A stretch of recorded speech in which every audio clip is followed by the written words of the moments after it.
afternoon mga idol. Shout out sa lahat ng mga idol at mga follower ko at sa lahat ng mga construction worker. Good afternoon po sa inyo. Ito mga idol, kung mapapansin nyo, nakapaglatag na po kami.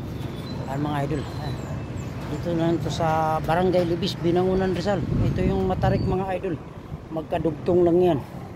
Yan yung matarik yung binilag kong nakaraan. Yan, nagkakabit pa sila pa rin ng precast. Yan. Ito mga idol, ito yung extension. Yan, nakalatag na to mga idol. Yan, yan, may stiffener na, linis na yung gutter. Kailangan linis kagad yung bubong kasi pag nagtitiskro kasi mga idol, may mga aribaba yan. Yan, may stiffener na rin to. Yung kahapon na binilag ko mga idol na kinanto ko to, ayun yung kinanto ko mga idol. Yan, yung running gutter. Yan, ayan yung kilikili. Yan, ganda na.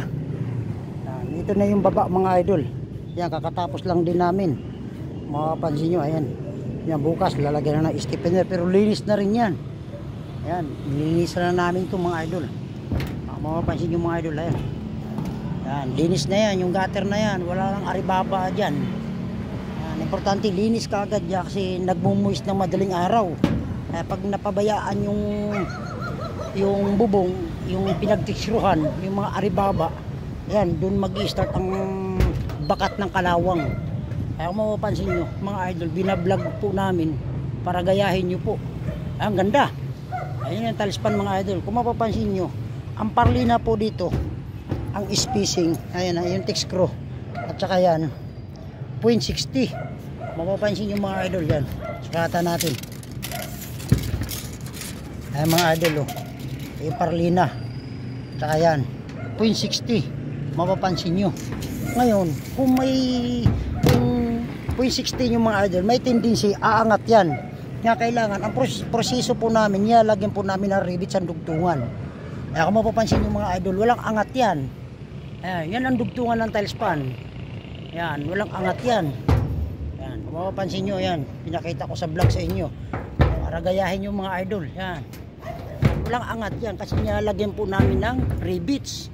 Matrabaho lang po talaga, pero kailangan para hindi aangat yung mga dugtungan. Kaya kung mapapansin yung mga idol yan, gandang lapat kasi may rivets po. Mga idol, oh, ganda na. Mapapansin yung mga idol, yung lalatagan po namin bukas, may pagkakataon kasi ito, mapapansin nyo, ang daming tatanggalin na tubo. Yan, oh, may lalatagan pa yan, yung lower na yan. Kung mapapansin nyo, oktagon pa yung pader, oh. Yan, aktualan pa yung gutter.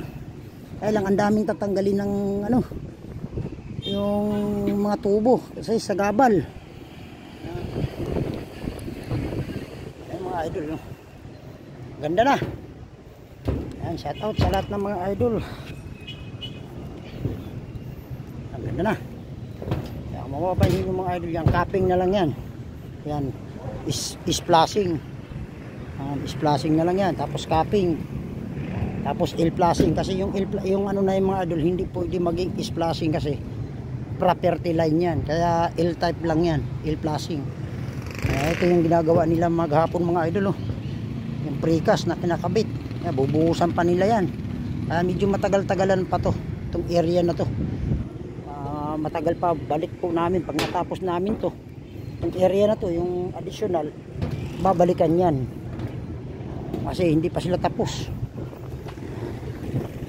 Okay, shout out sa lahat ng mga idol at mga follower ko. Good afternoon po sa inyo. Happy Thursday sa inyo mga idol.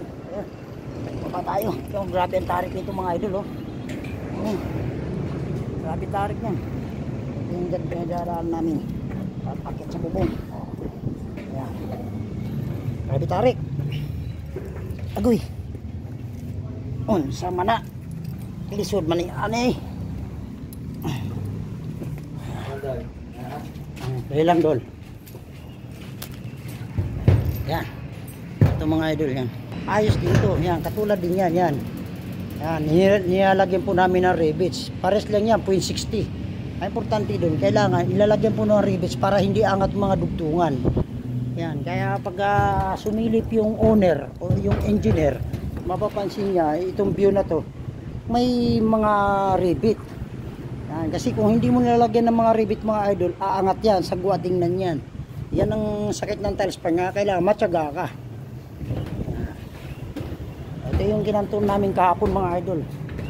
Yung sinasabi ko sa inyo na running gutter. Ayan. Ayan ang mga idol. Ayan. Ayan yung kilikili. Ayan. Ayan mga idol. Oh. Ayan. Ayos na. Ayan. Okay, thank you. God bless. Maraming salamat sa mga suporta nyo sa akin. God bless you to all. Luzon, Visayas at Mindanao. At sa mansulok ng mundo, maraming salamat sa mga suporta nyo sa akin. Good afternoon po sa inyo. Happy Thursday. Thank you. God bless.